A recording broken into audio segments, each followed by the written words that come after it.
Hey everyone, welcome back to the channel. Today we're taking a look at 15 illustration artists that have been diving in prices. For the past few months, cards have been growing at a rapid pace with very little room to actually consider whether you can purchase certain illustration artists and cards that you really found are beautiful and you wanted to add to your collection or found them to be valuable investments for the long term. Well, right now is a wonderful opportunity to take a look at some of these cards. I'm not saying you should get them at this very moment, but to be aware that certain cards have dropped drastically from their original price points at least a week or two ago, and now it gives you a really nice opportunity to consider adding them to your collection. So without wasting any time, let's get into today's video. For number one, we have the Magikarp from Paldea Evolved, the most expensive illustration rare of all of Scarlet and Violet. This card came out in the second set of Scarlet and Violet, and it was absolutely incredible. Everyone loved this card due to two factors. One, of course, is Magikarp, and there's a beautiful artwork. Two, there's a Gyarados in the background. And three, for people who are particularly interested in this sort of thing, actually, it's a bit of a bonus point, but Shinji Kanda, the artist of the Giratina from Lost Origin, also created this artwork, which was one of the most expensive cards in the entire Sword and Shield era, the one that preceded Scarlet and Violet. So there are a lot of things going for this card, and honestly, it's been dropping tremendously. It went from $248 down to $216 in the past month, but if we expand this time horizon by 3 months, we can actually see it was going for a high of $280. It's basically come back to its price exactly 3 months ago, which was going for $215. The card has come down substantially, and there is a possibility that it will continue this decline, seeing some of the recent sales with $212, $210. There are certain sales that are going below the actual market price. So there is a chance this card will continue to drop. It's a good opportunity to consider one of the best cards of the era. Next up, we have the Groudon. Personally, I never found this to be a completely exciting artwork because I have seen plenty of Groudon cards in the past, which I personally liked a little bit more. But at the end of the day, people really loved this artwork. It was well received, and it is a really stunning background. I think that's the main player for this card. The way the lava is gushing from the volcanoes, it's sort of spewing out, expanding Groudon's territory. Of course, according to the anime, sort of Groudon is the ruler of the land, whereas Kyogre, its counterpart from the Generation 3 series, is ruler of the sea. So you can see it's sort of expanding its domain, sort of branching out, and you can see its sort of power and magnificence in this artwork. And this card has dropped from $104 down to $89, so it's coming back down again as well. If we take a look specifically in near mint sales, we'll actually see that there are certain sales that are going below this. So we got a 78 over here, we have a 79, 78. So this card is also coming down fairly well. Next up, we have the Eevee from Twilight Masquerade. I think this is a very undervalued card, particularly now at its current price point. As you all know, Prismatic Evolutions is absolutely incredible. It's going for insane prices. Evolutions are on top of the world, have been since pretty much Evolving Skies. Like, people honestly have been paying attention to Umbreon more than Charizard these days. But point being, this card is so amazing. It has so many Eevees here, one corresponding to each evolution that exists in the actual anime, in the actual universe. And if you take a look over here for this card, it has dropped quite rapidly from a high of $102 down to $66. So that's a crazy drop. It was actually going for $104 at one point if we were to expand the graph a bit more. But if we take a look at recent sales, we see that it is kind of toeing the line, is kind of sort of plateauing at this point. Prices are going for about market price. Could mean that this card is starting to lip back up. We'll have to see, but I'd say 66 is a pretty solid price. If we expand to the overall horizon of this card, this was its sort of release, right, May of last year. It came up and was sitting around this sort of $40 range for a decent period of time. And then when the hype storm sort of hit and people were getting excited for Pokemon and the bull market sort of took shape, it went from 55 up to 104 and sort of climbed back down now. And this is a pretty decent sort of margin between its price about in July before the hype store took place, and now that's about a $5 difference from its high before. So it's not too bad a decision. I personally do have this card. I really think it is one of the best in the entire Scarlet and Violet era, especially if we take a look at Prismatic Evolution. So if we take a look at the Eevee SAR, it is quite expensive, and I personally think that this illustration is far superior in artwork. Next up, we have Squirtle, and of course, it also has this counterpart, Bulbasaur. We're going to be taking a look at both of these right now. So Squirtle, one of the original 3 Gen 1 starters, Squirtle, Bulbasaur, and Charmander.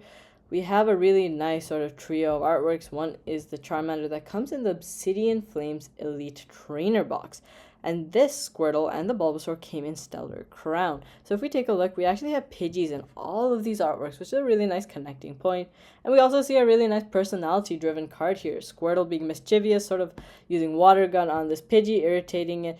Pretty nice card on its own, not just in terms of artwork, but also how it's showing off Squirtle. If we take a look at this card particularly, its high was $80 and it's now going for $60, so that's a $20 drop. And if we take a look at recent sales, we do see that it's sort of jumping up and down, so oscillating between, but its average is about $60 based off of the current sales for this card. And then if we take a look at the Bulbasaur, similar story, it has dropped from 71. It wasn't quite as high as Bulbasaur, but it's come back down to 53, so even cheaper. I do still need to get my hands on the Bulbasaur, and I will be taking a look to see if it can drop a little bit more. As you can see, it is going for 49, 49, 50, so it is dropping a little bit more. Possibly going to continue that trend. I will be keeping my eye out for this card because it will finish my sort of trio of the illustration rares, which I would be super excited to finish off. And so this is one that I'm definitely considering in the near sort of time horizon. I'll be thinking about it. Next up, we have the Persian, and this is a card that was driven a little bit more so by Rocket than just the bull market. So Rocket, or Destined Rivals, is going to be coming out on May 30th, the end of May, and the Japanese version, which is Glory of Team Rocket, is set to release on the 18th of April. So we're going to see all of the remaining cards coming out in the next 4 days, which is really exciting to know. But particularly, Persian is Giovanni, the head of Rocket's partner. So naturally, a lot of the Rocket cards were sort of moving up. We had the Jesse and James from Hidden Fates that tremendously skyrocketed, 151, the Giovanni SAR, and a couple of Giovanni artworks here and there. But this Persian particularly felt a huge jump, and it went from $34 all the way up to $78.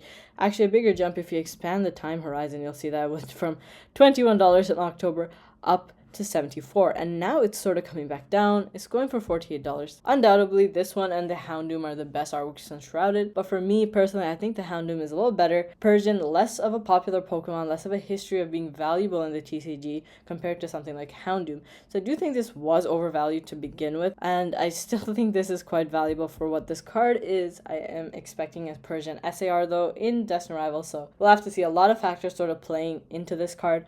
We might see, as I theorized in my last video, a connected alternate art Persian SAR that connects to the Meowth art rare that we have in Destined Rivals that could sort of play into this card's potential rise near term. I do think this is definitely not as strong as some of the other cards on this list. Next up, Ghastly, and this is a really fun one because we have the entire evolutionary line for one of the most popular Pokemon in the entire history. Right here we have Gengar, Haunter, and we have Ghastly, and then of course there's also a little cheeky Meowth down here, so a lot of Pokemon in this card. I do like the prankster sort of behavior that they tend to undertake. The entire evolutionary line, they tend to be sort of jokesters who mess around with characters, so it's a fun vibe that they give off. This card has dropped from $58 down to $39, so huge drop. I do think this is one of the stronger illustration rares in the entirety of the SV era overall so far. Now we're hitting a couple of 151 cards, so right here we have the Charmander. This one has had the most substantial drop, Squirtle less so, but that's why I wanted to point out this particular card, because as we can see, $58 down to $48, but that doesn't tell the entire story. Expanding the graph by 3 months, we see that this card has actually dropped from a high of $72 and it is now going for $48. So huge drop, going for $45, honestly going a little bit below market price for certain sales, and it is sort of starting to come back to its previous 6 months ago price range. So that is a good opportunity for people who missed out on collecting some of the cards for their master sets, or even if they were just collecting evolutionary lines or so forth in 151. This is a good opportunity to start taking a look at these cards. Of course, this is always a true statement in singles, that singles are more volatile than sealed. That is always a true story. But at the same time, the unique part about singles is if you can get a graded PSA 10, that shoots up the price tremendously. When they come in great sets like 151, which people actually want to master, people want to open, that also plays into singles value. And if we're not talking about the particular hype bubble that's transpiring right now, this is, again, like a Pokemon Charmander. These pre-evolutions, they don't usually have some insanely beautiful artworks, especially before Scarlet and Violet, because illustration rares didn't really exist. So alternate arts and big art forms like level X's, EXs, these would always sort of take place mostly with the final evolutions. With baby Pokemon, didn't really get it. And so, Scarlet and Violet really changed it. So Charmander, this is probably one of the best artworks out there for it. So that also is a great sort of play for Charmander. This one and the Obsidian Flames card. These two absolutely do justice to one of the most popular sort of starter Pokemon out there. Perhaps the most popular, honestly. Next up, we have Pikachu, and again, this is what I was saying, multiple 151. This card has so much going on in it. We have the Gengar, Jigglypuff, Growlithe, Slowpoke, Psyduck, Mr. Mime, Blastoise, Nidoran, male and female, Butterfree, and a couple of Pidgeys. Honestly, there could be more. I might be missing it, but there's a lot of Pokemon in this card, all Generation 1, so all those Gen 1 fans out there would love this card. And this one's come down quite a lot, from 44 down to 34. And honestly, this card is one of the best out there. Still relatively going for underneath that market price. So this one is one that I think is a very good single to have long term. $74. I personally have a few. I think it's wonderful, particularly for my 151 master set. I am 2 cards away from finishing that. I usually don't do master sets as a general principle because I like to collect cards that I particularly enjoy. Getting a master set sort of requires you to get cards that you don't really like. I guess minus pseudo master set, I guess. But the point is, I got one of each of the main cards in the set. Like, I didn't really care to get reverse and regular versions of each one. But the point is, for most sets, I don't like the idea of master sets because you have to get, full arts, EXs, all these things that you don't really necessarily have to care about if you're just getting cards you like. But in this set, I really love a lot of the artwork, so I decided to go for it. So I'm 2 cards away, but point is, I did get a few of these Pikachus just because of how amazing it is and how much sort of nostalgia this can actually pull as a card itself. Next up, Articuno. This is a new one, Journey Together. One of the original legendary birds from the Kanto region, and of course, we have already had a Zapdos Altar from 151. We have a Moltres SAR coming in Rocket, so it kind of completes the trio. Unfortunately, Articuno didn't get an SAR because this is honestly, I feel like this is on SAR sort of quality right now here. This is beautiful.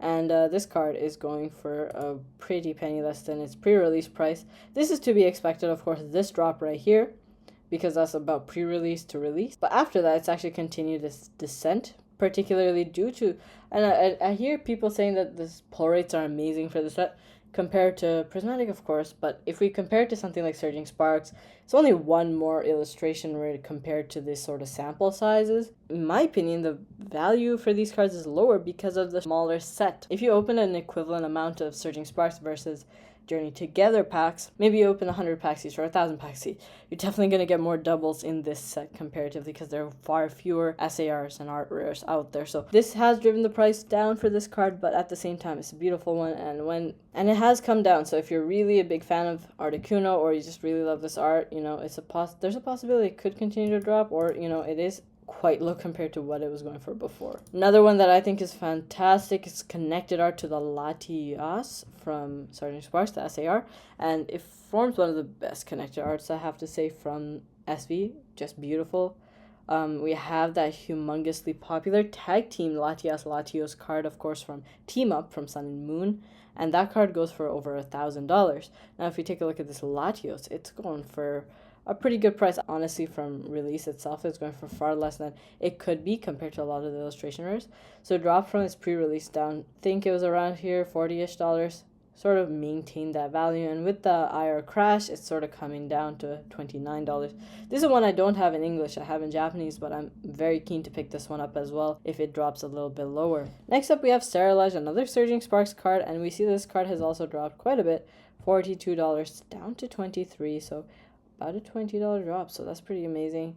And I do like the fact that the Sterilage is very sort of affordable compared to the SAR from Prismatic Evolutions, which I think is a little bit too gaudy, a little bit too flashy, not easy to sort of appreciate Sterilage as Pokemon. Comparatively, I'd definitely say this illustration were much better. If you're a big Sterilage fan, this is definitely a good opportunity for this card. Next up, we have Wailord, and this is the final Journey Together card that we're going to be mentioning here, but this one also dropped immensely. As you can see, both of these are non-trainer cards, so I wanted to point these out because generally the owner's Pokemon are not that valuable, and it's showing, right? Lily's Rabombi, I think, is one of the most beautiful artworks in terms of like trainer cards, but it is very, very low in terms of value because Rabombi is not that like exciting a Pokemon, and naturally, you know, trainer cards don't perform as well in English. But if we take a look at the Wailord, it has dropped quite a bit as well. If we take a look at the Near Mint particularly, it has dropped from its pre-release price of $61 and it's gone down to $22. So again, really big drop. Final two, Baxcalibur. This is one that started to drop far before a lot of these other cards. So as we can see, it went up, had one of those bio experiences which kind of shot it up. 68 sales, varying quite widely in the price. As you can see, went from 52 down to $18 now. So a very, very big drop. Pretty much just a little bit above its previous like 3-month sort of price range. And final card is the Cleffa from Obsidian Flames. I absolutely adore this card. It really plays into the character that Cleffa is, like a Pokemon from outer space, one that is said to have originated from there. And I like how it's sort of wishing upon a shooting star in this beautiful setting, the water sort of reflecting the sky, creating this very, very uniform artwork in terms of background, but at the same time, I love how the sunrise is sort of just peeking over. Very simple. Cleffa, so tiny but beautiful in this card. And compared to the Lily's Clefairy stuff, I like this so much more. This card has dropped from 28 down to 17. So great, great opportunity for some of these cards. And honestly, some of them you can wait for longer and they could drop tremendously. Because Rocket and so forth, new sets could start to steal spotlight, reprints and so forth also have factors to play. There's a lot to talk about when it comes to what affects singles prices, what actually impacts their value at what time. But the point is patience, and also intentional purchases are very important when it comes to singles, because you don't want to be going in and paying obscene amounts for cards that are rapidly increasing in price during that price point. And it's hard to tell when some cards are going to come back down or whether they are even going to come down. It is a difficult call, no doubt about that. But one of the best things you can do is try to identify cards when they're really undervalued so that you can experience the maximum growth and least amount of losses. And if you're interested in finding such cards, one of my recent videos is a top 15 illustration works under $15. Check that out if you're interested. Hope y'all have a wonderful day, and I'll catch you all in the next one.